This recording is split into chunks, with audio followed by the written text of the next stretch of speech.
नमस्कार, स्वागत आहे तुमचे आमच्या चॅनलमध्ये। आवाज महामुंबईचा, शोध बातमीचा, कौल मनाचा।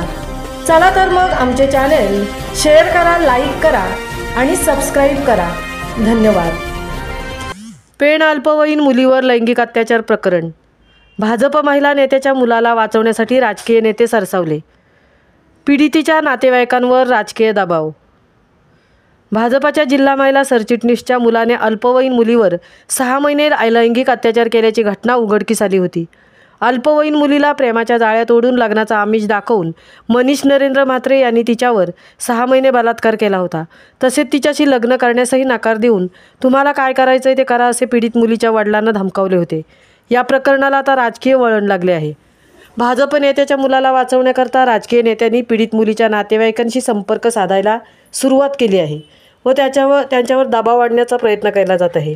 बलात्कारी मनीष नरेंद्र म्हात्रे यास न्यायालयात हजर केले असता न्यायालयाने त्याची जिल्हा कारागृहात रवानी केली आहे। महत्त्वाची बाब म्हणजे या प्रकरणात पीडित मुलीच्या घरी दबाव टाकण्यासाठी काही राजकीय मंडळी ये-जा करत असून त्यांना उलटसुलट प्रश्न विचारून त्रास देऊन प्रकरण दडपण्यासाठी प्रयत्न करत आहेत। या प्रकरणी पीडितेला न्याय मिळावा याकरता शिवसेना उद्धव बाळासाहेब ठाकरे पक्षाच्या महिला आघाडी व शिवसेनेच्या शिष्टमंडळाने पेण पोलीस ठाण्यावर धडक देत बलात्कारी मनीष म्हात्रे याच्यावर कठोर कारवाई करण्यात यावी, तसेच त्याची आई वंदना म्हात्रे यांना त्वरित जिल्हा शांतता कमिटीवरून बरखास्त करावे अशी मागणी केली होती।